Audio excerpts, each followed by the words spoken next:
Hey, what's up? This is Ronnie from Tai Chi by Ronnie, coming to you with another episode of Insights from the front seat of my car. Yeah, it's been a while since I did one of these, and so I thought I'd do another one. Today I want to talk about my Qigong classes. I also, besides Tai Chi, I also teach Qigong. Qigong means energy work. Qi means energy, and Gong means the way of or cultivating energy. So I teach these exercises to cultivate energy. Now, when I took Tai Chi back in the day, we used this Qigong movement to kind of warm up before a Tai Chi class, kind of loosen up. We would do Qigong, we do standing poses.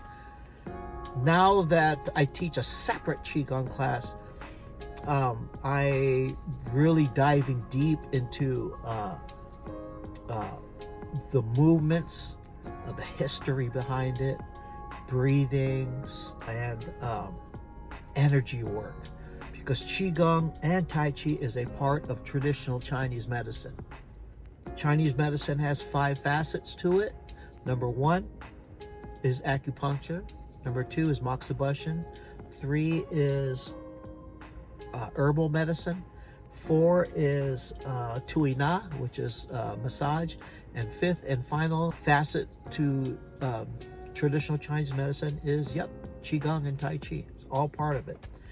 And so in Qigong, we use movement to unblock the meridians, because the meridian lines that move through the body, you have 12 of them that move through your body, that pass through the wrists and through the ankles, and then you got 2 extraordinary ones that move up and down the body. These meridians, what travels on these meridians is Qi, energy. And as long as your heart's beating, you got Qi. And people used to heal with Qi 5,000 years ago. They actually still do it now. If you have a blockage on a meridian line that comes down, for example, this pericardial meridian that comes down here, it comes down to the forearm. If you have a blockage there, this is where you get pain. And so in Qigong, we use this movement, these exercises, to unblock the blockage so the Qi flows unobstructed from one meridian to the other. And what that does, that balances out your yin and yang, and this is where healing begins. This is where you start, your healing begins. So anyway, in Qigong, that's what we do. We kind of balance out the yin yang and make the Qi flow unobstructed, okay? So my current Qigong classes, I have broken it, each class, into 4 different parts. 4 different parts. The first part, early part of the class, we'll spend maybe 5 to 8 minutes, 7 minutes, somewhere around in there, to kind of just warm up and loosen the body up. But we'll loosen it from top to bottom. We'll start with the neck rolls. We'll do the shoulders, and then we'll actually do arms, and then we'll do wrists. We'll do wrist rolls, shake the wrists, and then we will do hip rotations all the way down. Knees, we'll go down to the ankles, and then we'll go down to the feet, to the ankles and to the feet, and we'll loosen up. We'll take, I don't know, 5-7 minutes to do that. Then after that, we will get into Pai Da. I love Pai Da. Pai Da is tapping. Pai Da is tapping the meridian lines to stimulate the meridians. So basically, the first part, we loosen up. The second part, we tap the meridians to stimulate the meridians. And so we will actually start at the top of the head, and we'll do Bai Hui, DU20, and then we'll come down above the forehead, above the eyes, underneath the eyes. We'll tap down to the jawbone. And then we'll do a facial tap, and sometimes we'll do the ears.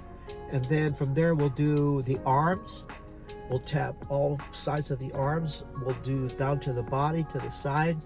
We do the legs, knees, the lower extremities. We tap all of these meridians. By the time you're done tapping, man, you can actually feel the rush of your body, just your meridians being stimulated.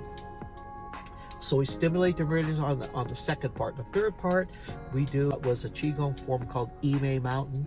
E-M-E-I, Ime, or sometimes it's called Ome, Ime Mountain Qigong. And it was taught to me by my instructor, who was taught to him by some monks on Ime Mountain. And basically it's bending and stretching, but coordinating breath to that movement.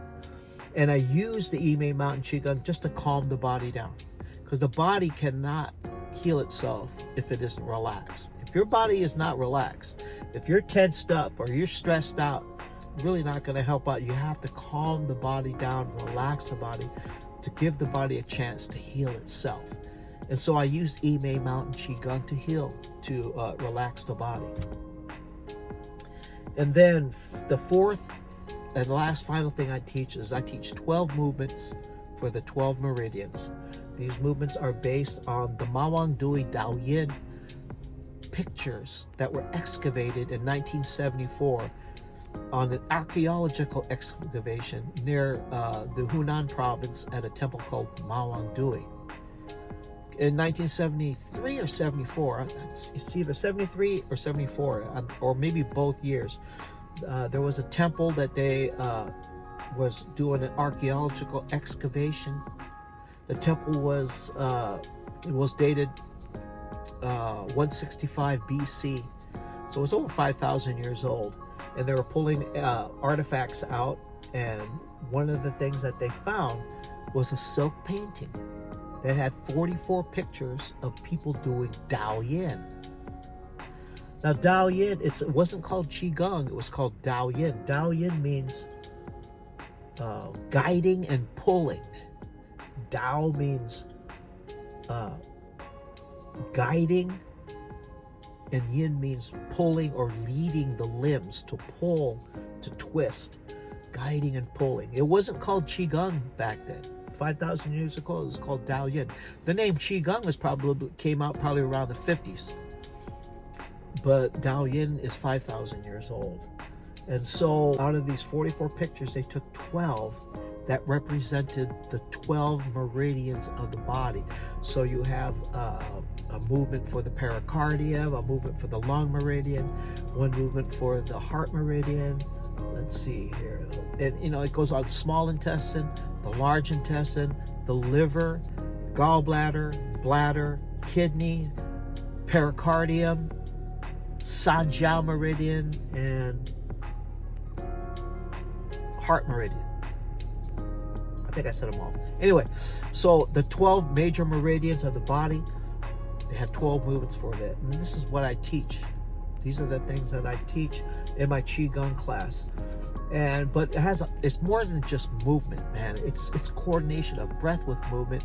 It's twisting, learning how to twist your limbs out, using that split energy moving apart or together, lifting the heels, digging your K1 into the ground. There's a lot of cool factors into Qigong. And if you ever get a chance to check one of my Qigong classes out, give it a shot, because, you know, I tell all my people who take my class, I want you to listen to your body while you do these movements, and actually notice how you feel at the beginning and at the end of the class, and how it affects the body. I talk a lot about Tai Chi, but man, Qigong is huge. Seriously huge, and it's a whole different feel, man. It's not like when I'm done doing Tai Chi, I feel balanced, I feel centered, but and calm. But man, Qigong's a whole different thing, man. It's like you're calm, but you're full of energy, and you're full of vitality, and you're full of Qi. It's this whole different feel than when I do my Tai Chi Chuan. So anyway, thanks a lot for listening to me on this new episode of Insights from the Front Seat of My Car. This is Ronnie from Tai Chi by Ronny signing off. Peace!